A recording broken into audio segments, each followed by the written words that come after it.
Every family can have a garden. If there's not a foot of land, there are porches or windows. Wherever there is sunlight, plants may be made to grow. And one plant in a tin can may be a more helpful and inspiring garden to some mind than a whole acre of lawn and flowers may be to another.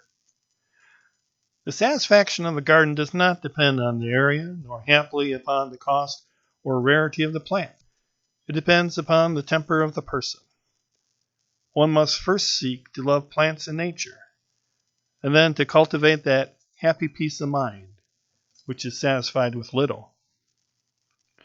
We are apt to covet the things which we cannot have, but we are happier when we love the things which grow, because they must.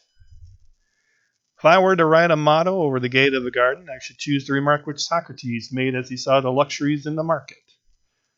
How much there is in the world that I do not want.